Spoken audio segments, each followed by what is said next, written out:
because that's always our intention, is to like communicate this sort of actively welcoming environment that we do have. Yeah. Like when I walk through our tap room on like a good Friday night when it's busy, I'm impressed by the sort of range of people that end up coming in. You know, it's not just like the typical beer consumer, you know, which we all know, but it's just like, it's a great range of people. And I think being able to, you know, obviously have the inclusive lineup of beers is huge. I think being able to have a great cocktail program like we have is huge. Yeah. We've definitely delved more into the non-alcoholic stuff this year, because that seems to be a big segment that people really want. So we're welcoming them all, you know?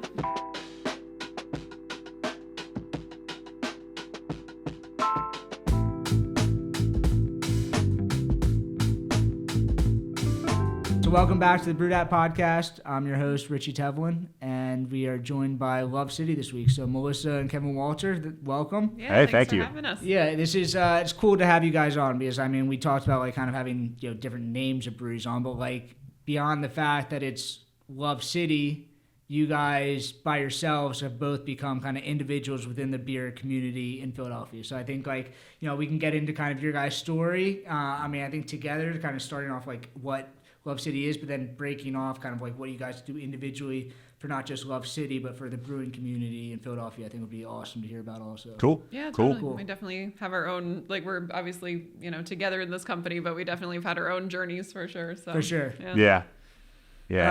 So I don't know, like, where does the story start? I mean, I guess it starts off with you. You were the beer person, I guess, to start off with. Yeah, I mean, so obviously we're married, yeah. and we've been together this year. Don't test me. Next year is 20 years. A very long time. A very long time. Makes us sound much older than we are. We were both in, like, very different industries. Mm-hmm. And I was, like, got out of college, didn't know what to do with myself, and started waiting tables at the Iron Hill and Media. And Iron Hill has this really cool thing where they would invite people to come in to do like brew for a days as part of their like beer server training. So Bob, who's down at 2SB, Bob Barrar, was a brewer there at that point. So I got to go spend the day with Bob, which was amazing. And I was like, you can get paid to do this? Did you do any brewing before that, or that was just your first experience? I made terrible homebrew in college. Okay, same. Welcome to the club. Yeah, exactly. But that was your about dad it. brewed and has always made stuff at home, so. Yeah, my dad is, he makes like homemade wine and stuff like that. Made a couple batches of homebrew that he got from kits at like Keystone Homebrew in Montgomeryville. So you have the craftsman gene, I guess. No, obviously. Yeah, I mean, that's part of it that appealed to me too, is like I always wanted to be able to make something with my hands to share with people. And brewing is like, for me, the ultimate kind of form of that, because I get to not only make something, I get to see the people that enjoy it sitting out at the bar at Love City. Yeah, I think it's something that like people say all the time in the brewing industry, but like unless like you've done it and like you've been a part of like creating something and putting it out there and like seeing people enjoy it, like you don't really understand, you know, like it is very special. It's worth it to kind of see this happen. It's like its own lifestyle almost. Mm-hmm. Yeah, totally. Mm-hmm. So I guess you started off and then what? You just stayed at Iron Hill? Yeah, so I started waiting tables there. I helped out in the brewery, and then I was very lucky that there was an opening that opened up at Iron Hill Media like a month or so after I started waiting tables there. So I waited tables for like year and a half while I was working as an assistant brewer full-time as well, which was hectic. Mm-hmm. But then interviewed for a head brewer position for them, and I ran their Lancaster facility. Cool. So we lived in Fishtown at that point. That was a hell of a commute. Oh, Jesus. I'd ride my bike and like... I lived in Fishtown when I was working at Victory, and Victory is half the distance. Yeah, that's half the distance to Lancaster, and it's like... That was a nightmare. I could only... Were you taking the train or were you driving? No, I was driving. It was a nightmare. But that was not as bad as what you're doing. Yeah, I did that for almost 2 years, and then I had the opportunity to help build their Voorhees brewery. Cool. So went to run that place, and then got promoted into a senior head brewer, like regional brewer position. And oversaw a bunch of breweries, help with hiring, help with training. We had a part of a good team that developed the procedures manual or redeveloped the procedures manual for them. So it was good because I got to see like from the ground floor up to the whole like business management side of it. It was a fantastic place to learn. I've heard, we at Victory we always talked about like kind of the web of like who's come from Victory that's now started, and Iron Hill is kind of the same thing. Like I know you've had people that have worked for you that have now opened up their own places, and it's like kind of this whole farm program that like probably half the breweries in this region probably at some point worked at Iron Hill. Yeah. It was a great company to work for sure. That's cool. Yeah. But Melissa had a very different background. Yeah, and while he was doing that, I was part of the time in grad school getting my master's in counseling, and then graduated that and became a licensed therapist in Pennsylvania. So I was working, and even before that, I had worked in the mental health field just pretty much my entire working life. Which was very valuable. I will always value that training, and I think it taught me so much. And honestly, I apply those skills pretty much every single day. I know how stressful this industry is. Like, I can only imagine like how helpful it would be to have you there. More than half of any business is just managing the people in it. Yeah. So I feel like I've got the communication skills down. I can talk to anybody. I can resolve conflict pretty easily. I think that's been a huge help for me in this particular business. But while he was doing that and riding the train to Lancaster, I was working with mostly adolescents and young adults and mostly very traumatized people. So again, while it was very valuable, it was also very, very hard. Yeah. And was getting pretty burnout on that kind of work. So we both kind of needed a change. And when was this? This was like what, 2015, 2016? Yeah, end of 2015, 2016 was when we really started like digging into the planning of it and working to make it happen. Yeah, we moved to Germantown in 2015 and we started working on it right around then. Yeah. Yeah, just about that. And was the plan what it is now, or like what was the original plan versus like what it is today? The plan was always, at least in some portion, what it is now. I mean, we were flexible in terms of like, well, you got to find the right building, you got to find the right space, you got to see what that's going to tell you in terms of what you can do. But we always saw a tap room, of course. We always saw some amount of distribution, even if just as a sort of marketing strategy. But those two pieces were definitely always part of the plan. Cool. And the culture was always part of the plan. So I guess how long did it, I mean, you guys have a great location. I mean, I Thanks. think as far as the brewery itself, I think you guys have the best tap room in the city. And thank you. I will say, you guys have by far the best bathrooms in the city. Not just every brewery, of any restaurant, I'm in love with them. They're super cool. They're like the perfect setup. It's like there's like never a line. Like I mean, every single time I'm like brainstorming, it's just like love city's bathrooms. Yeah, you can go to a different one every time and you can see something new. It's great. It's awesome. Yeah, that was really cool. It was something that kind of like came organically, like a lot of what we were doing. That was like, well, we have all these bathroom stalls. What do we need to do? Well, we have a lot of people that work for us and like are like part of this that know street artists. Cool. What can we do with that? Bring some Philly street artists in to like do all the bathrooms. Yeah. Blank canvas, go nuts. Yep, exactly. Well, it looks perfect. It's like everything is kind of designed well. It's like everything flows. It looks great. Thank you. So that was, how long did I guess the build out? I mean, you guys started planning in like 2015, and then like I know probably build outs are a nightmare for everybody. Yeah, I'm sure you guys have the your build out nightmare was stories. a journey. Yeah. Well, we opened our doors in April of 2018. Okay. So we're turning 6 this April. I'm very excited. Nice, congrats. Thank you. But it was, I mean, from inception to doors open was probably a 2.5 year process. Wow. Yeah. I think we were in construction with zoning and all that stuff. It was probably about a year and like change. 18 months or so, maybe. Yeah, a year and a half. And was Love City operating at this time? Like, were you guys like contract brewing anywhere else, or? No. Okay. No, we opened the doors with the first beers that we made. Obviously, I had plenty of experience before that, so we had the idea for like the first beers, which kind of like lead into our entire ethos from the open anyway, which is like kind of having something for anybody that walks through the doors. One of the major things that we wanted to accomplish, like you walk in and there's the ramp. So like it's ADA, everybody walks in the same way. There's no stairs, all the bathrooms are gender neutral. So like we There's tried no to. barriers anywhere. It's That's just what you we come were- in exactly. and for anybody can come in and enjoy it. Yeah. Exactly. Yes. So we designed the beer list in a similar way too. It's like, so our flagship Love City Lager is like super easy drinking 4% lager beer.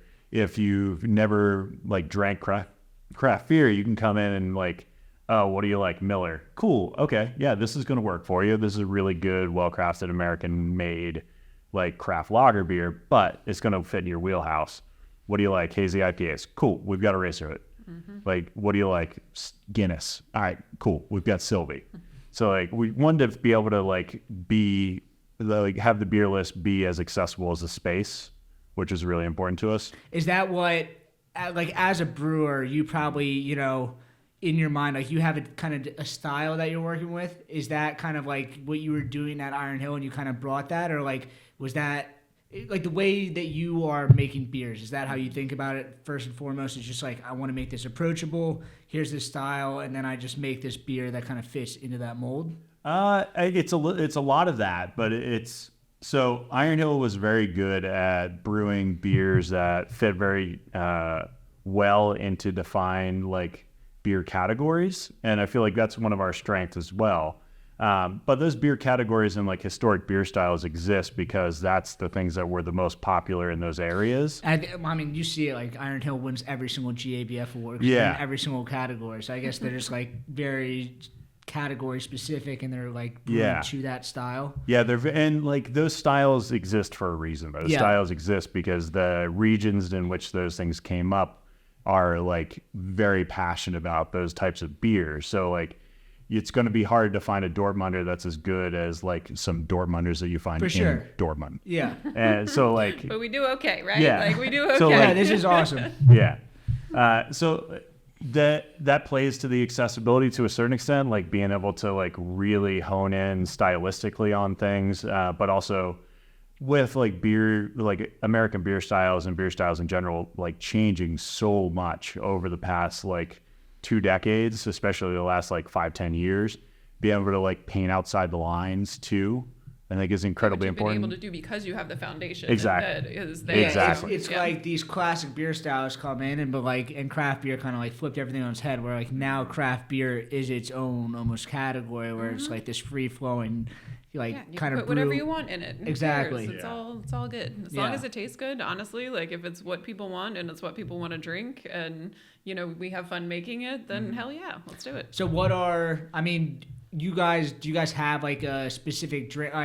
Human Robot makes a lot of lagers. Sure. And like they are great at making lagers, but also maybe like their drinkers are liking lagers. So like, are you guys finding yourself more lager focused, or like what are people kind of drinking the most from Love City? I mean, it's across the Kinda board. everything, like what you're saying. So lager is obviously a top seller, but Eraserhood and lager often compete for the top spot. You know, hazy IPA versus lager. For sure. Each, great in their respective styles. Sours are always a popular one. We do get The sours are great. We had when Josh came on, he brought in the tart beets. Yeah. Yeah, those are always a big hit. So we don't, we're not like the lager brewery or the hazy IPA brewery, but we're the brewery that can make any of these styles and make them super at the same level of Yeah. all these other people are making them. Exactly. Nice. So what's the oatmeal side? The Sylvie? Yeah, Sylvie. Are you guys seeing that pick up at all? I mean, I think Guinness has just been so hot recently, and just like kind of like I think the next step away from lagers, because everyone's looking at the next step, is like it might be darker beers, some sort of like Bock or like a stronger lager, or like just people love the drinkability of it, and like maybe have you guys seen that like pick up at all? Or are people just like so locked in on Guinness that it's like it's hard for the craft? Sylvie's always a consistent seller for us. Like no matter what time of year. It's never like there's not a ton of swing in the sale, but it's always very consistent. Yeah. Nice. And we try to have it on like nitro in the tap room fairly often. So you guys make nitro beer? Yeah.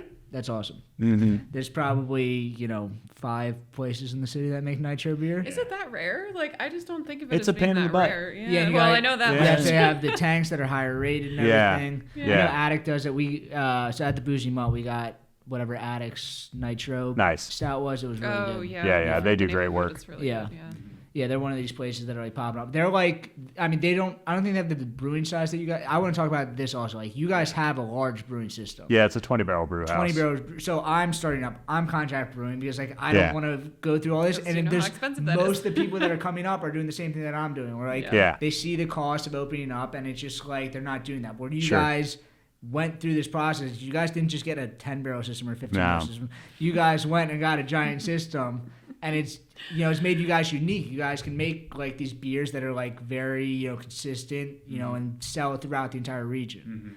And I think in some ways it kind of, in many ways it differentiates you guys from kind of the other people that are new in the industry. I mean, you guys are 8 years old now, but I would still consider you guys a new brewery. Yeah. Yeah. Definitely.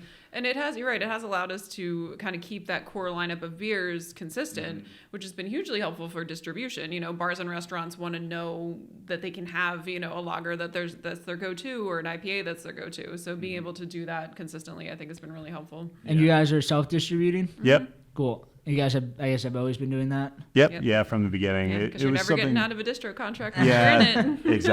Exactly. The way the wholesale agreements are, it just doesn't make sense, especially with so many SKUs in the market, and so many brands. Like, It's so hard. we're not a small brewery, but we're not huge. We're a pretty small brewery in relation to a Comparatively lot to- of yeah. like breweries that are in distribution.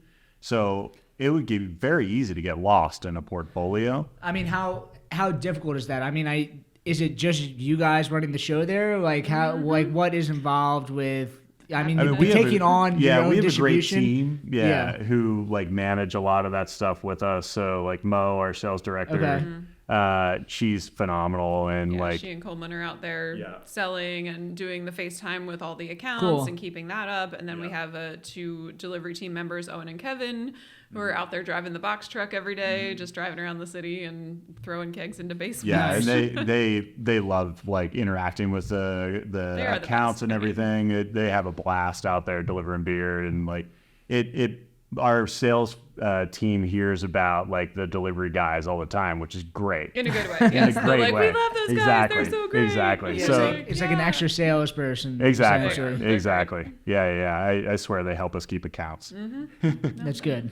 Yeah, and then we've got 3 full-time brewers. So like we have a small but very like focused and great team Cool. that help us do So everything.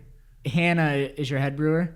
Yeah, Hannah and Toby are the like kind of brewery leads. Okay. Toby's been with us since the beginning, Okay. and Hannah, I went to college with Hannah. I've known Hannah forever. So I might have been only 20 years old when I was in college. I worked at Keystone Homebrew Oh, nice. Did you for work- like Okay. free semester, and they gave me like a $500 gift card at the end. And Hannah worked there. I didn't And know I- you overlapped with Hannah. That's And so funny. I don't even know if I've talked to her about this, but like I didn't see her for like 6 years, and then I just saw her I think I saw her at Shipbottom, and then Yeah. she quickly transitioned to you guys. I was like, That's I awesome. think I worked with her a long time ago. It's funny how small this brewing world Yeah. is, really. Yeah. Yeah, no, Hannah's brought a lot of great things to the brewery. Like she's has a very different experience than I do. She's worked in a lot of like sour and wild beer, and Yeah, like, where did she work at? she was at Free Will, Yes, and then, Free Will. and then she ran Naked Brewing, Yep. and then was at Shipbottom, kind of like being the barrel maiden for their like barrel program. Yeah. Yeah. She's, I mean, just like how I talk about you guys, like not transcends, like I guess the right word, but it's like you guys, Love City is like, it's such a huge name in the city, but like you guys are your own individuals kind of within the beer community. And Hannah's kind of that same way, like everybody knows who she is. Yeah. And it's cool. Like I don't know your bartenders individually, but like also your social media does a great job of like Thank you. highlighting, like your team members. Yeah. Like I don't, I forget who it was. She came into the Boozy Mod a couple weeks ago, and I was like, I know you. And I'm like, I couldn't figure out how. We started talking, and she was like, I'm the bartender at Love City. I was like, I've seen you. Like, I That's just know awesome. who you are. That's So awesome. like, kind of like everybody on your team, I think you guys do a great job of like highlighting and kind of like bringing everybody out. Thanks. no, Yeah, they're we have a great. wonderful team. Some of those bartenders have been there since day one. Mhm. That's good. And like 6 years in like the bar and restaurant industry, that's hard to do. Yeah, So we're pretty that's proud impressive. of that. Yeah. So I mean, you guys are 8 years old. I mean, what you guys are, I mean, still making the same beer. Like the first 3 beers you guys came up with were what? Love City Lager. Love City Lager, Unity IPA, Eraserhood, Sylvie, and Deep Cut. And those are still kind of your main beers. Is that kind of how you see Love City playing out? I mean, we're always adjusting. Yeah. And, you know, you guys are still putting out new beers. Giving the people what they want. Exactly. And if they want consistently, you're going to, you know, want these beers, we will absolutely keep giving it to them. But we're definitely experimenting and doing some other fun things, I mean, too. these beers that are the core of our lineup are most of the beers that we sell in distribution. So having these as the core lineup that like bars understand they can consistently get from us, that they know they can get from the brewery that's kind of down the street and has a sales team that they're going to be able to get a hold of easily, and the distro guys that they like that allows us to play with all the rest of the stuff. So like while like these beers might be 85% of everything that we sell in distribution and in the tap room, like we get to play around a lot with different styles outside of that, and they kind of allow us the flexibility to do that. Nice. Yeah. So what are like kind of cool stuff you guys put out? I mean, you guys said you guys are playing around with some sour beers. Yeah, I mean, you guys doing barrel aging or anything like that? Yeah, intermittently now. Okay. More that Hannah's in. I don't know when exactly, not to like break the wall, but when this is going to air. But if it's before the 19th, I'd love to. We can talk about like the anniversary stuff that's happening on April 19th. Sure, we can put it out before April 19th. Sorry, I just like broke the wall, but yeah, April 19th. Yeah, we can make it work. Fantastic. I know some people. Okay. I didn't know what the timeline was here. But so speaking of barrel aging, our 6th anniversary is on April 19th, and we are very excited about a barrel aged beer that we're releasing that day. Nice. So about that. What we're starting to do is we're going to be barrel aging like the clean anniversary beer that we make for every year. We're going to be barrel aging a portion of that to release the next year. Cool. So last year we released Hype Track, a Czech Pils. And we barrel aged a portion of that in a gin barrel from. I just saw this. Yeah. It's coming back to me. Yeah. It's cool. Yep. And you guys put them in the big bottles and everything? Yeah, put it in 500 milliliter bottles. Yeah, not the 750s.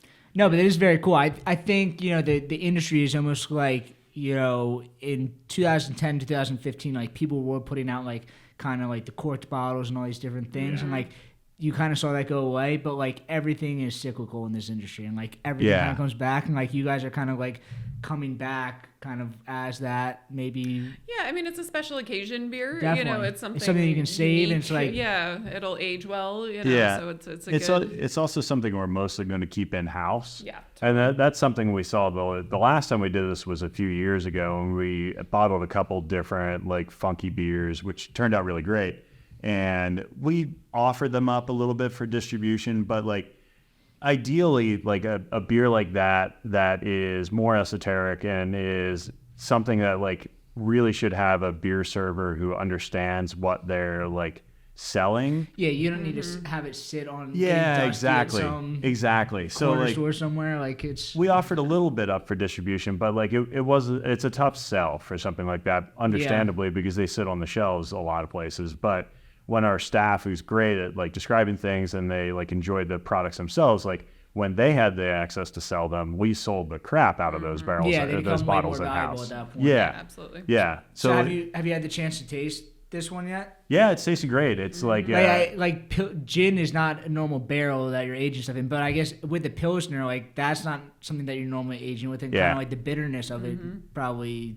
Yeah, it's softened a lot. I mean, in Czech Pils, it's a hoppy Pils, but it's softened a lot in the barrel. We pitched Brett into the barrel, and then Hannah put lemongrass and rose hips into the barrel. Nice. So it's got a really rad herbal note that complements the beer really well with light funk and a little bit of like that light vanilla character from the wood. It's a really cool beer. Yeah, it's complex. It's going to be good. Yeah. Mm-hmm. Nice. Well, I will be there to try it. That's very cool. Sick of your POS system being a POS? POS Specialists, powered by Heartland, have been the experts in cutting-edge POS technology for over 20 years. But they're not scriptwriters, so they let AI write their script. Thirsty for a delicious deal? Feast your eyes on our tastefully crafted point-of-sale system.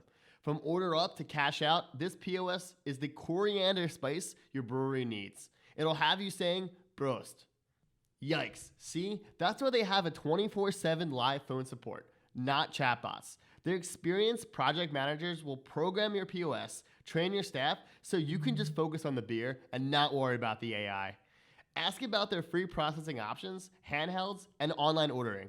Email Kevin at POSSpecialists.com. Mention BrewedAt and get $500 off your install. Email Kevin at POSSpecialists.com. So I guess I mean I want to like circle back on your tap room. Like you guys do have an amazing tap room. Now you guys have the beer garden. You guys have the parking lot next to you guys. I mean, it's just like you guys do very, very cool things. Like what is that? Like other breweries in the city don't have access to kind of like the outdoor areas that you guys are like. What's the difference between like serving in a tap room versus having, I guess, a beer garden? Yeah. Well, is that like logistically, like, is that kind of a nightmare to kind of get? It's kind of a logistical nightmare. Do you guys, is there drafts over there? Like, what is it like? So we've done, and it's funny because I was just thinking about this the other day. We've operated 3 different outdoor areas in the course of our 6 years. Yeah. Because COVID hit and we did the Spring Arts Beer Garden with everybody in the neighborhood, all the neighborhood breweries. When that came to an end, we bought that giant tent and put it in the freaking parking lot, and that was a logistical nightmare. Yeah. So honestly, right now, so we have Love City Gardens right now, which is the little kind of triangular park-like space across the street from us. And that's, I guess, the least of logistical nightmares that we've had. For sure. But it's there's a shipping container in there that was built out as a bar. Philadelphia Horticultural Society used to use it as one of their pop-ups. Oh, and it was already there? And it was already there. Or like shipping container bar, beautiful. Put some kegerators in it, put a fridge in it, and call it a day. So it operates pretty much the same as the taproom bar does. It's just a little bit more of a hauling back and forth. Yeah, we try to have pretty much everything that's on tap in the tap room. We try to have over there as well. So if someone is like coming to the tap room but wants to sit outside, they still have the same access to things. Nice. How is like the Spring Arts area? You know, like I know like, you know, there's a lot of kind of drama behind that area, but it is very cool. And it's like, you guys do have a lot of breweries there. I mean, Shipbottom's there. I know Roy Pitch kind of just went out of business, but it's like, what's the concert venue right there? Union Transfer. Union Transfer. Yeah. It's like it is a very cool area right there. Yeah. Like how much interaction do you guys have with the other businesses? Like, is there kind of a collaborative, like this is kind of Spring Arts and like you're kind of there bringing definitely business is. in? Yeah, I mean, we have a great relationship with Triple Bottom right across Spring Garden Street. I mean, Yards is obviously right down the road from us. And you're I'm on actually the part board. of the Spring Arts Merchants Association. Nice. So a lot of the neighborhood businesses are trying to pool our resources to kind of lift all boats in that neighborhood. Nice. So that's been cool. good. It'd be very, I know like people have probably been talking about it for like 30 years, but whatever that bike trail is, you know, if they could extend that. Oh, yeah, the rail park. Yeah. They're working on it. They're working on it. There's some engineers that were peering at it the other day, so I was like, all right, if this is actually happening, let's that go. would change a lot. I mean, I'm hopeful that the they're High Line getting up in close. New York is like so much fun. Like what we have here is like, yeah, it's I mean, cool, that but it's portion not that's quite there the same is thing. fine, but it definitely needs to extend. And then it would it basically runs, go right to your tap room. Runs right That's what behind we're us. hoping. That's the plan. Someday. That would be very cool. Yep. Yeah, it would be really good for the neighborhood. Mm-hmm. Yeah, right now it's like if there's shows and stuff happening, then like there's a lot of people that kind of flood into the neighborhood. Mm-hmm. And there's still offices and stuff there, so there's people there during the day. But like it's very much like the things that are there, like the other businesses and us, are very much kind of destinations. Definitely. Mm-hmm. Yeah. So we don't get the same kind of foot traffic as other neighborhoods, but they're building a lot of condos. They're building a lot of new infrastructure in there. Yeah, it's almost, I mean, it is its own little community. Like it feels very much like you're in kind of that neighborhood as opposed to like, you know, just, you know, it's Fairmount. pretty distinctive. It's like that industrial sort of landscape, you know, like that Willow Street Steam Building and just all the old, the Esslinger's Brewery still stands at 10th and Ridge.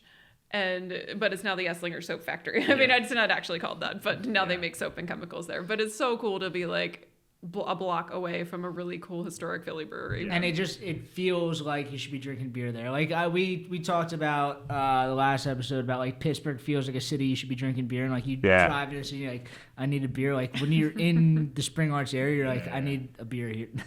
Yeah. It's a really cool neighborhood. It was a lot of industry originally, and then but there's people that have lived there the whole time. Like when we were doing construction on our space, when we started doing the saw cutting in the floors, what we found underneath was like basically the foundations for houses that were there prior to that building being there. So like people have lived in that neighborhood for a very long time, and the very vibrant like kind of more artsy community that was there in the like 80s and 90s. So like it's a really cool, diverse, and interesting community. And it's exciting the things that are happening there now, and some of the businesses that share that area with us are fantastic. Yeah, I mean, it's like you said, like Triple Bottom's right there. So it's like the destination. It's like when people go out to breweries, like they're normally hitting a couple of different places, to destination places. So it's cool that you guys are close to somebody else that's like in the city. They're making cool beer. They have a great brand. They're doing the right things. Yeah, and it's like you're literally like what a stone throw away from them. A block and a half. Yeah, and two blocks, maybe. Yeah, great gastro pub with Pro Tap and one of the best pizza places in the city, Wood Street. What's the Heart thing? What's the Poison Heart? Yeah, Poison Heart. They just opened in that spot. Yeah, great spot. Is good. Mm-hmm. Yeah, La Chinese is great. Peripetua, Peripetua is fantastic. Cafe Lift, Elixir, great coffee. There's a lot of really cool stuff in the neighborhood. Mm-hmm. Nice. Do you see kind of when there's concerts at Union Transfer, it picks up a lot? Yeah, it depends. We get the pre-show traffic more so than the post-show because we're closed at like 11 or midnight. Yeah, not staying open till 2 in the morning. Yeah. But, you don't need to deal with that. But for a bar, nothing really good happens after midnight. Exactly. We're brewery people. We don't need to deal with 2 a.m. people. Exactly. So what? I mean, you guys don't have a kitchen, but I know you guys bring in food trucks all the time. You guys have like a permanent food truck that's there all the time. Yeah. So Viva Pizza is a brick and mortar shop in Old City. Okay. So they do have a brick and mortar, and they were in the market to do a food truck, and I honestly forget how the heck we got connected with them. Cleaning service. Oh, right, because he is associated with the cleaning service, right? Yeah. So it was like connection of a connection kind of thing, and they're like, oh, so we were thinking about a food truck. Like, would you guys want to like host our food truck? We're like, are you gonna be here 7 days a week? Like, sounds great. Because poor Mike, our general manager, we love food trucks. Like, I love the opportunities that they afford to people, but it became such a nightmare of Tetrising, trying to fit. This food truck can come this day, but not this day. And it was just a scheduling nightmare. From what I've heard from people that do the food truck thing and they bring in food trucks all the time, it's like it's more of a hindrance because people are more turned off that the food truck that they want is not there. And then more that they're turned on that they want the brewery that the food truck that they want is there. Yeah. So Viva is great. They have great food and they're there 24/7, and it's awesome. It's definitely been a huge help for us. And nice. we didn't have to buy a ton of kitchen equipment, which after buying a brewery, we're not doing that. Yeah, that was expensive enough. Yeah, that's very cool. So I guess what's the vibe? I guess I've been there, but what is the vibe of the Love City Tap Room? Is it like? You guys have I see all the events that you guys do on social media, like the roller stuff, and it's like all you guys do the art stuff. It's like what's a normal day like there? Is it events going on? Our vibe, I would say, is like fun, weird, and chill. Like we are all it's chill. Like 90% of the time, we're just kind of open to the public. Come in, have a seat at the bar. Our bartenders are great. Like have a nice conversation with somebody. But then we also do love doing the weird stuff. We do the roller circus event, which is a huge hit every year. Just circus performers on roller skates. Who can argue with that? And then just other sort of like fun events. Like we do live music now once a month at least, and just anything that we can do to have some fun. Yeah, and I think that a lot of the vibe is driven by our staff. Mike, our general manager, has been in working in bars in Philly for 20 years. It's a Bishop's Collar in the Abbey. Cool. Abbey, rest in peace. And so Mike hired a really wonderful staff that are like corner bar veterans mostly. So it's like You don't can talk to anybody. Yeah, you they're can. great. They can make anyone feel welcome. They can talk to anybody. That's like what people expect when they walk into a brewery. You know, like that's that kind of energy that they're wanting. Yeah. So that's yeah. very I mean, cool. I'm a firm believer that you can teach anybody about beer. Yes. But you cannot teach people the personality that they already come in with. You know, like that's just who they are. And if they're that outgoing person who is going to be super welcoming, then that's the person that you want. Like, yeah, I teach mean, them like about what you beer were saying later. before, it's just like it's about the people, you know, like you have Exactly. the right people that work there, and then like once you have the right people, then you can kind of figure everything else out. Absolutely. Cool. So I guess you're kind of the brewing side, and then you are everything else. Everything else, yeah. Marketing, accounting. Yep, I all just tell that. everybody I've got the easy job, and she does all the hard stuff. Yeah, I do a lot of the things. So thank you for the social media compliments because that means a lot. I often feel like I'm just like screaming into the void with social media. I mean, I don't have to give you a compliment. I mean, you guys are getting it. It's like the followers, likes, everything that you guys get is like, I mean, you can like clearly track you guys are doing stuff right. Doing okay, yeah. Yeah, but yeah, so that's my job is marketing, HR, bookkeeping, you know, sort of financial CFOing, just sort of general operational running of the stuff. business. Yeah, all of that. I mean, Kevin definitely runs and operates the brewery side and handles all the like ingredients and staff and materials that's kind of needed over there, but tap room and sort of overarching stuff really falls to me. So yeah, figuring it out. So I mean, wearing that many hats, like what? I mean, I'm asking this as advice. Yeah. What Oh, is Lord. what does your normal day look like? Or like, do you have like a plan for social media? And then like, is that like, I mean, your day is probably just like managing the business itself and then like kind of doing everything else. But like, you guys have kind of a plan of what you guys are putting out. And I mean, you guys do put out videos and like all these clips and everything. Like, is that coming from you, the staff, or like, I imagine that's like a full-time gig.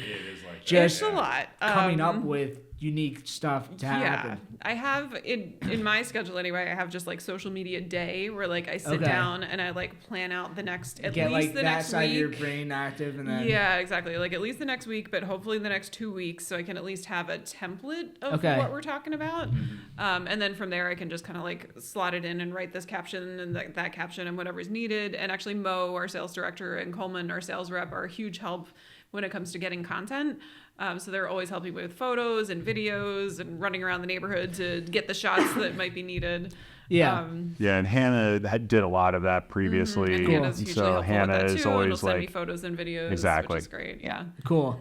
I mean, this is a craft beer podcast, but it's like run by, you know, the BrewedAt guys, and like their whole thing is like social media and like kind of waking up craft beer to like the new age of like, you know, this new playing field of like, you know, Sure. what people should be on. Yeah. And like what they talk about is like how the brand is just, you know, so important. And I think that, you know, what Love City does is like you guys' brand from the beginning was making your tap room accessible, making the beer accessible, making kind of like the whole energy of the social media site. Like everything is on brand about like it's accessible. There's no borders. It's just kind of like accepting kind of Yeah, we're everybody. I think welcoming to that's kind of part of the DNA of Love City. Yeah. And it's like, it's very cool that like, you know, not that you guys have just built a brand, but you guys have built a brand that like is kind of like genuinely you guys and genuinely kind of Love City. Yeah, no, thank you. That's good to hear that comes across because that's always our intention is to like communicate this sort of actively welcoming environment that we do have. Yeah. Like when I walk through our tap room on like a good Friday night when it's busy, I'm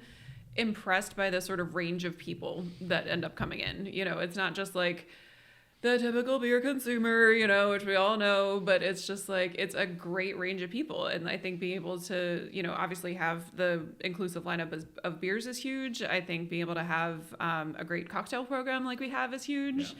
We've definitely delved more into the non-alcoholic stuff this year because that seems to be a big segment that people really want. So we're welcoming them all, you know?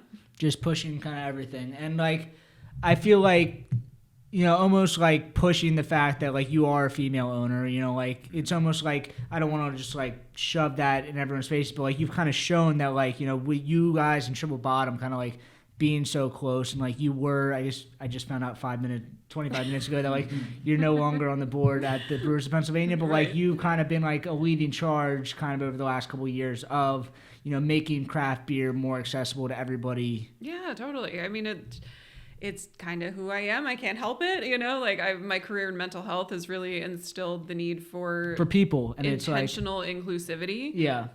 So it's definitely something that I actively try to put out there. Like, yes, we are welcoming to everybody. No, it's not just like for dudes. It's for everyone. It's who you guys are, and like this is what it is. Yeah. Yeah. So that's definitely been a big part of it. Yeah, everybody, like a lot of different people like beer, but not everybody feels welcome in every space. So that's like what Melissa does, and like a lot of our staff do, and like our whole vibe is to try to like remove some of the barriers for people who already love products like this to feel comfortable. And I think not just the product. When I see your social media, it's like you guys are pushing the non-alcoholic stuff and the cocktails, but like the message that you're saying is not just like that we have it. It's like the message that you're putting out there is like, we recognize that like not everybody is a beer drinker. We recognize that not everybody is into this, but we recognize that people still want to be in this environment that Love City has created, the tap room, kind of the whole culture there. Yeah. So this is like another kind of angle to kind of get into the culture, Exactly. even if you're not into craft beer. Like if you've got a group of friends and 5 of you like beer, but 2 of you don't drink beer, and 1 of you doesn't drink at all, like all of you can still come to the tap room, and you'll all be able to like get a delicious drink and have a great time. And For that's sure. always And what it's then been from about. your guys' side, that's 7 drinkers that might have not come here. Exactly. Like It's good for everybody, right? Exactly. Like, Yeah. it's good for Everybody everybody. wins. Yeah, and nothing's an afterthought. Yeah, because exactly. like Mary and LP do a great job designing a lot of our cocktails, and they spend just as much there's time. bartenders. Yeah. Sorry, Cool. Mary and Yeah, Lauren Cool. they're very like cocktail focused bartenders. Lauren That's was what who they I love. met. Oh, did you? Yes. She's great. But they sit down and develop these recipes and like hand make. I didn't know that Mary handmade the like spiced almond syrup that is in one of the new cocktails. It's just like what, like Made with but love. That's what she Yep. wants. And that's Yeah, what yeah. is delicious. So Yeah, and they let's do spend it. just as much time on the mocktail recipes as they do on the Exactly. cocktail recipes. They're very passionate about that stuff. I and it feel like comes- now that I'm a comes forward. bartender, it's like mocktail recipes are more. You have It's to do tricky. more with them. Yeah, no, it's really Because tricky. you don't have Yeah. like the flavorful alcohols and Right. liquors and like all these things. Like you have to create that Yep. essentially. Yeah. Using these different ingredients to kind of put it together to kind of create the same energy that That's so a true. cocktail It's is. not easy. Yeah. Yeah. Yeah. So I guess kind of you guys have created this entity that is Love City. Like what are you gonna do now with Love City? Is it just kind of more the same thing, like more another tap room, expand kind of like more, like more, Lord. I distribution? Like you guys have established yourself like one of the major players in Philadelphia brewing. Appreciate that. Not just like the new hot and upcoming brewery. Like I feel like there's a lot of people that come up and like they have great marketing, but like they kind of come and go. And, like you guys kind of establish yourselves like you are here to stay. Yeah. Kind of what's kind of the next step for Love City? Well, like every business goes through phases, Definitely. and like businesses that don't keep changing have a lot of difficulties. So like I think one of the things that we always try to remain very conscious of is like, what could we be doing better? What could we be doing differently? What should we be looking at? So like, I think the thing that we're focusing on most right now is making sure that we're providing like a really cool, accessible space to as many people as we can by like exploring different products, exploring different experiences in the tap room, things like that. Experimenting with Just doing the- stuff that's different than other people are Yeah. doing. Kind of offer something else. Yeah, and like you're experimenting with the hop water and the Yep. seltzer and Yeah. just kind of How's that playing going? around. Good. It's hard to find products that like work really well and are cost effective. It's very easy to find very expensive products that work very well. But then if your hot point is water not to make costs the- more than Exactly. your IPA, then Yeah. That seems a little silly. yeah. So like it's good. It's good. We're putting a lot of intention into it and working hard to make sure that we're putting out a product that we're going to be happy with. And same thing with a lot of the other products we're working on, like working on a seltzer, working on like a couple different ideas to make sure that we're filling all the needs for like not everybody drinks craft beer. And we want to make sure that we have a bunch of different types of products on tap or in cans stuff that we make. Like, yes, Yeah, we that bring in we these make. products right now, which is Yeah. fine and great, and I love that we can do that. But if we're able to sort of delve in and do the R&D ourselves and like figure out how to make it ourselves, that would be You're even talking better. about like seltzers and stuff? Yeah, seltzers, other, malt-based products, Okay. maybe NA stuff, but that's really hard. It is such a nightmare. It's Yeah. it's more expensive than making Yeah. actual beer. It is. And then you have to manage it not getting infected. I think the angle of the hop water, I think, has a ton of legs because that's like something that, it doesn't have any of the calories. You're still getting the flavor of it. And I think moving forward, Athletic Brewing's like crushing it right now. Yeah. But I think the people that are making hop water, they're doing well right now, but I think that's kind of the next step Yeah, it could be like for the NA stuff. we're trying to be conscious of what's happening in other parts of the world too. If you look at like even Germany, like non-alcoholic beer is like huge. Yeah. Exploding, Right now yeah. it's exploding in different markets that are like old beer markets. So like So being it's like, we better conscious pay of that attention as to that, well. yeah, 'cause if And the Germans are drinking it, Exactly. we should probably be paying attention. Yeah. Yeah. For sure. yeah. Mhm. Granted, they got the Heineken Zero, which is How one is of the that? best. It's really, really good. It tastes exactly like a Heineken. I don't know why like Heineken and Guinness have been so hot. I don't Yeah, understand. the Guinness Zero is very good too. That too? Yeah. Yeah, Heineken Zero. That was the first one that I saw that wasn't like a dual. So I was just like, this is like a legitimate product. Yeah. Yeah, you can tell they spent a lot of time on that product. It's the first non-alcoholic beer that I had that, like, if you had handed me a pint of it and not told me it was non-alcoholic, I probably would have just drank it and be like, oh, cool. Yeah. Yeah. I mean, a lot of them now, like some of the athletic beers, like I literally cannot tell some of them. Like they Yeah. might taste a little bit weird, but like there's a Yeah. lot of craft They've beer gotten breweries very that put good. out some weird beer that don't really Yeah. taste like that. So it's like They're getting better and better too. It's Yeah. just like they're constantly They're getting so improving. good. So it's, Yeah. Download the Let's Rally app to find fun, random things to do in and around Philly. Let's Rally plans your day or night for you. Just tell the app how many people you have at your party and how far you're willing to go. You can also add filters like bars, experiences, and food, and the app will create a plan for you instantly. Unthink today and download Let's Rally. It's so hard to do though. how is your Lime City lager doing? Is that doing well? Yeah, it always As does. soon as the weather turns, it's like Yep. it's lime season. Yes, my favorite type of beer is lime flavored lagers. Like I was a Bud Light lime drinker growing up, and it's Can't argue There's with that, no man. shame in you that. can't argue with that. the BLLs. But I think that they're like so hot. I brewed one when I was at Victory, and like it was the best selling beer that I had. It was just like people just want it.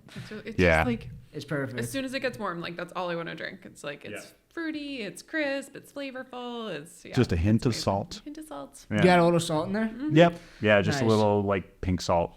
Nice. Mm-hmm. So what do you have coming up for the summer? Is there new beers coming out? Do you guys have any events? Well, I'm psyched about our anniversary beer, where we're going to be canning on Monday and releasing some point next week ahead of the anniversary, which is the first time we did a decoction. So How'd that go? Oh, good. Yeah. I mean, our system is not remotely set up for it, but we were able to figure it out. There was some cursing and some frantic. Is that the time when the head came off the shovel? Yeah. That wasn't fun, but Because we got it apparently done. when you stick a shovel in boiling wort, Yeah. if the glue comes apart. Oh my god. Yeah. I put a bolt through it. Now it's fine. But yeah, we figured it out. Got some. We used a malt from Rabbit Hill over in Jersey, which is making some So really we just rad had malt. Eric Orlando on, and he was just talking about how Yeah. Rabbit Hill is like doing great things. Yeah. Yeah, they're they're making some really amazing. cool malt. So we used the Rabbit Hill malt, which my buddy Mike, who works over at Tonewood, Mike Noon, he turned us onto that. Really great malt. And used that, 100% that. Got it pre-milled so that we could just put some of it into our kettle. Okay. This is the nerdy part of it. This is what I mean. I've showed this to like multiple podcasts. It's like me and Evan sitting here and like we're talking about like Instagram. I'm like, yes, I realize that but this is the important. beer, But yeah. like I need. So if I need anyone some needs beer to fast talk. forward yes. the decoction talk. Fast forward now. Exactly. Yeah, so we don't have a system that's set up to do that kind of thing. We can't move malt back Yeah. and forth between our mash tun or our kettle. So I was actually talking with Andrew over at Human Robot a little bit and just kind of spitballing ideas with him. Yeah. And one of the things that I realized that we could do is just get some pre-milled malt and put it into hot water into our kettle, do a standard sack rest in the kettle, whirlpool it to make it move around because we don't have a mash mixer or rakes or anything. So whirlpool it to get it to move and then bring it up to a boil and then just transfer it out of the like discharge at the bottom of the kettle using a pump back into the mash tun. Yeah, so we mashed in the mash tun while it was coming up to a boil in the kettle, and there you go. It was basically a standard You're decoction. getting me excited. This is like, as a brewer, like it doesn't seem very exciting. You're like, you're boiling stuff, you're like graining stuff out, you put it in tanks. But like stuff like this that's complicated, I'm sure for you it was a nightmare, but just like hearing about it was like, I mean, once we figured out how to do it, it's something that we'll be able to replicate. But so you guys are planning on doing it? Yeah, again? I mean, it definitely has future? a place. Okay. It has a place. Like it adds nuance to malt characteristics that otherwise would be very difficult to reproduce using standard malt that's available. It creates melanoidins, and melanoid malt is fine, but I don't like it as much as the melanoidins that are created through decoction. It's obviously not necessary for a normal brewing process generally, but it creates cool flavor characteristics. So for styles that make sense, we'll probably do it. We'll probably do it for our Oktoberfest. It makes a lot of sense for a beer like that. Yeah, so we'll definitely do it for Oktoberfest this year. So where it makes sense, we'll do it, but not all the time. Yeah. There's this push now, and like you guys kind of figured it out. I think a lot of people are like just writing decoction. I mean, I hate to say it, but I think some people are just like writing that they decocted something. Yeah. Just because it's like the hot new thing that Human Robot did, and like everyone feels that they need to copy it, but like. You guys actually went through the trouble of breaking your back and figuring it out. We're not going to put it on the label unless we did it. Makes me happy. Yeah, and so the beer is really cool. We got some spalt hops, so we're using deep cut pills are all the time. German pills is Tettnang and Hersbrucker. Cool. Which are hops I love, but I wanted to bring in some hops that are a little bit different. So we use Mittelfrüh and spalt. For the anniversary pills and the Jersey malt decoction, different hops. It's a really unique and cool beer. It's very soft. I'm super psyched about it.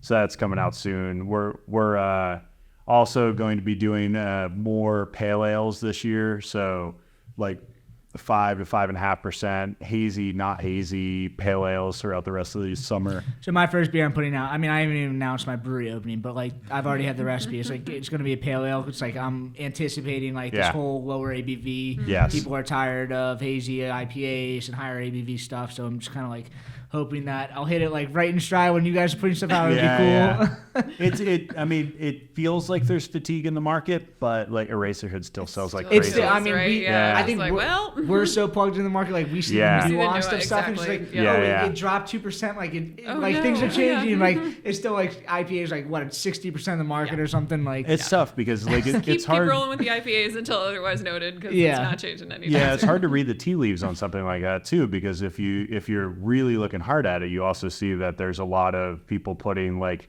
19.2 ounce single serving triple IPAs out into the market. So they're obviously shifting some of their production away from things like standard hazy IPAs, and some of the consumers are moving to products like that because of cost, because of it's just cheaper. I mean, it's another angle, and I think that there's this angle of people look at like if you take like a more macro look at like what consumers are drinking, like there's a lot of people that either are on a budget or like young people that are just not into craft beer, and what they're looking for is like kind of pregame drinks or like drinks just kind of get drunk. A 19.2 and then you're good to go. And the way the laws work in Pennsylvania with like being able to buy these single serve things, either at train stations or like corner stores. It's like it makes sense, and like people are kind of like getting that unrealized market, but like you're saying, like maybe the shift from people now focusing on that maybe opens up the door for you to have like more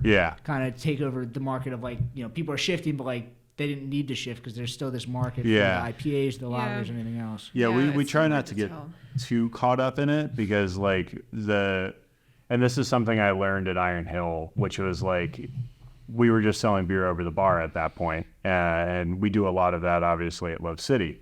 But if you get too caught up in the trends and too caught up in the market research and all that stuff, then you could start alienating the people that are giving you the data that are right in front of you. So the thing that we try to pay attention to the most is what feedback we get from the customers at the tap room, but also the customers that like fire beer out at bars and restaurants in the city. And it's just voting with your dollars. Yeah, that point. exactly. And it's like, oh, exactly. okay, well, you're voting for this beer because you just bought 3 of them, so sometimes that's people- great, you know? They just feel like they need to change something to change something. Right. We had John from Philadelphia Brewing on, and it's like they haven't changed anything in 20 years, and like And they're it's still working alive. for him, And so that's exactly. great, yeah. So like you guys are now 8 years old. Like you guys are putting out these fresh new beers, but like you guys still have like the core beers. Yeah, we can we have the flexibility to do both. You know, we can play and experiment and do like these kind of fun new things, but we can still, you know, sell the core beers consistently, and I think that's a great place to be right now. Definitely. And you guys are also doing, I've seen a lot of collaborations recently. I mean, you guys just did one with Two Locals. Yeah. How did that go? I mean, That was great. Two Locals is like, I mean, the governor came out to their opening. Yeah. And it's I know. like, Yeah. I went to the It's tap like room a couple very times. cool. It's like every single time you go there, it's like completely packed. It's Yeah, very yeah. cool. They're in it. First of all, they're in a great location. Like all the colleges are like literally right there. And there's which is no so breweries cool. there. I mean, And- Carbon Copy's there, but it's a little bit further Right, it's out. farther. Yeah. This is like smack in the middle of like the health campuses, the Drexel, the whatever. So it's great. Yeah. Like, Do you think it's nurses awesome. need a drink after their work? Totally, that's what half of it is. It's like people Yeah. getting off their shifts and Yeah, and it's cool. They're West Philly boys. I Exactly. grew up there, so it's like very authentic for them. Yeah, exactly. They always knew they wanted to open up there, and they're great. They're great folks. I'm super happy for them. Yeah, Rich. We met Rich through The the. year that we opened, I think. Practically. Yeah. I don't even remember. Yeah, Rich worked at the tap room for a little while, and Really? yeah. And before Yeah, I worked he- with him for a little bit of Victory also. Oh, Okay. right. Yeah. Yeah. That makes sense. Yeah, and then we met Mengistu through Rich, obviously his brother, and Who their third brother is a doctor. It's like everybody in their families crushes it. exactly. Like very impressive. Yeah, exactly. So we've known those guys for a while, and like it's been great seeing their journey, and like we were just psyched to be able to do something near when they opened, so that we could like help get something on tap before their system was running. And what is that exactly? It was like a haze. It was like a modern IPA is what we Okay. called it. So it's like the idea was to do The something. West Coast. Yeah, hazy exactly. IPA. The Yeah. same thing I'm talking about with Pale Ale. It's Yeah, like yeah. there's a swing back almost like this bitterness. It was almost like too sweet and like Yeah. there was zero Yeah, bitterness we and went like from fruited sugar stuff to a to little balance bit back. normal, Yeah. good tasting beer. Yep. Yeah. So we worked on the formulation together, and he came over, brewed it, was there for the canning. Nice. And yeah, we were super psyched. The beer turned out great. We're definitely going to be doing again in the future, and yeah, we've got a couple other collabs in the works. Anything that you can say? Nothing that's firm yet. Okay. Yeah, we're working a couple things. Is that allowed yet? I guess we could. Yeah, I mean, we could hype up Cloud Cups. Yeah, true. Okay, Yeah. so Let's hear it. we're doing Barrel and Flow Fest again this Cool. year, which we're super excited about. And we just recently firmed up our collaboration with Cloud Cups Gelato. Super cool black-owned gelato shop that has their Philly? in Philly. Their manufacturing facility is at like I Street in Kensington. At Macon Studios, actually, there's like a whole thing up there with like a very cool industrial building that houses a lot of different makers. And Nice. he's one of them. So we're super psyched to be able. So to what do- is it like gelato themed? Like what is the beer? We're thinking like limoncello Ooh, style I like that. beer somehow. So TBD on the formulation on that, but I think Kevin's got some ideas. It's very early days on the formulation, but we want to make sure that we're doing something that is like a true to the beer, but also true to the concept and the recipes that he's working with his gelatos, which are amazing. Definitely, and not Yeah. just Yeah. a beer that you slap their name on. No, it's like no, no. genuinely Definitely like a collaboration where it's collaborative like process, they're yeah. what Yeah. they're doing and what you guys are doing, and like a marriage kind of between that. Yeah, exactly. Definitely. Yeah, it's still very early days. We're working that out, but we're hyped about that for sure. Yeah, no, all of their stuff is so So good. good. So Like all good. the gelato's good. They do vegan sorbets. Nice. Yeah. They're like, Cloud Cups gelato, Cloud Cups, I think, on Instagram. Yeah. And they're super cool. When is Barrel and Flow Fest? August 10th is the official festival, Okay. I think. 9th, 10th, 11th, like that first The whole weekend kinda. in August. Yeah, out in Pittsburgh. Cool. again. We had Sly Fox on. They talked about Bachfest. We had Jake on at Log Jam. Like the whole, we talk about like the industry changes and like festivals are not the same festivals that they were 5-10 years ago. It's just like they went from being you're just throwing a beer fest and then like 60 breweries show up.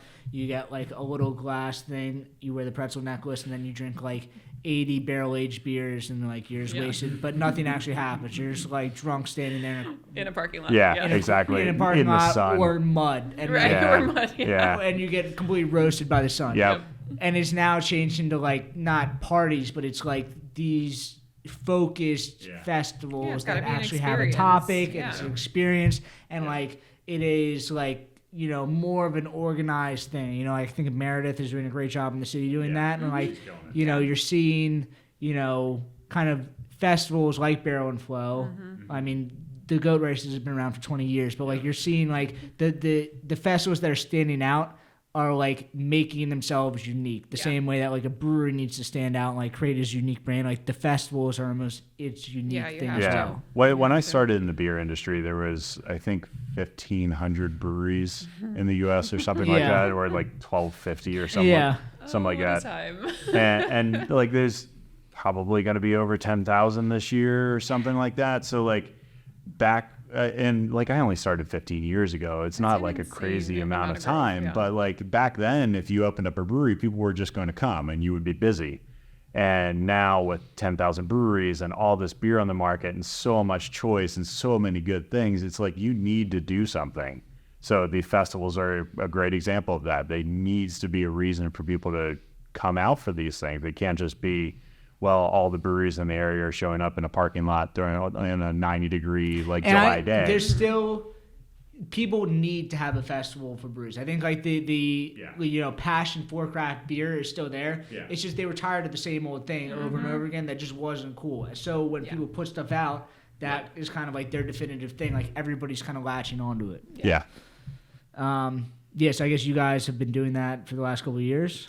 Yeah, This will be our third year. Third year, Yeah. third year doing Nice. Barrel and Flow. So it's always such a great time. Like there's great music, there's great food, there's great art. It's just They do a We'll get very good the job experience. organizing BrewedAt it. guys to go out there, make a Yeah, there you go. Totally, There you go. should. That'd be Yeah. great. Yeah, you're just talking Day. video. To who? Dave Day? Gracie, he's the one of the brains behind that festival. Nice. Yeah. And it's one brewery that does it, or is it a couple? No, there's. I mean, it's a huge collaborative effort out there. Like, Okay. there's a bunch of like Pittsburgh beer scene / brewery people Gotcha. involved. It's a huge undertaking. Do you guys distribute? Like, what is your guys' distribution? Like, do you guys distribute out to Sure, Pittsburgh? tell 'em. No, Not to no, Pittsburgh, no. no. We're Okay. just in the surrounding counties of Philly. Okay. Yeah, cool. we're. I mean, that's we're- impressive that like you guys have established yourself as who you are, and like you guys are only in the area. I feel like you guys have Everybody the same thinks feel. we're bigger than we are. It's so Yeah. funny. It's like everyone's like, "Oh, you're a big No, that's brewery." I'm great. like, That's there are it's a 20 very good people that work compliment. here. You know Yeah, that? Like 20 exactly. people Well, total. but it was bigger than a lot of the other Yeah. places. And Yeah, like yeah. a lot of the other places like have this like, massive footprint and like they're not Yeah. doing it. Like you guys are just focused on kind of the Philadelphia area. Yeah. Yeah. I You mean, guys are still doing this. the return, like the farther you get away from your home base, I think the return just keeps diminishing. And because there is so much choice now, there are so many breweries everywhere that why does Lancaster care about Philadelphia For sure. beer? Yeah. You know, like they got their own beer and that's Yeah, great. and there's Like, great that's beer in awesome, Lancaster. you know? So it's like just they- no, they- we'll stick with our Yeah. home base here. That's fine. Nice. Well, I like that. I appreciate it. I think that it's like, the Love City brand is like very genuinely Philadelphia. I mean, like obviously Yeah. City Brotherly love. I can't believe the name was available. It's insane. It's like, why didn't anybody call it Love City? Yeah, I mean, I'm running the same issue right now. I'm gonna go public in the next Names, couple oh. weeks, and it's like the name I put. Like I sent some emails from some lawyers. They're like, wait, that's not taken. And it's just like part of me Nice. just going public is like I just need to like Yeah, trademark it before I you need to say like it. Yeah. stick my foot in the sand and be like, this is mine. Yep, yep, Don't touch yep. it. But yeah, it's like I said, like I wanted to have you guys like on from you guys are the very genuinely Philly brand, and it's like you guys have like created now that this like one of like the top players in the game. I know you say that you're not that big, but it's like when people look at the Philadelphia craft beer scene, you guys like are one of like those top people that people look at like this is what defines the Philadelphia craft beer That's scene. very nice. Thanks. So, thank you for everything that you guys are doing. Like I'm hoping that like Glove City can continue to like keep doing what you guys are doing. It's like very, very cool, very exciting. And yeah, I'm just hoping that kind of both of you guys can kind of keep the same trajectory because like I said, both of you guys individually also, it's just like, it's not just Love City. It's like everybody that's involved with Love City is doing very cool stuff. No, for sure. Thank you. Yeah, cool. I guess, do you guys have anything you guys want to plug before we finish up here?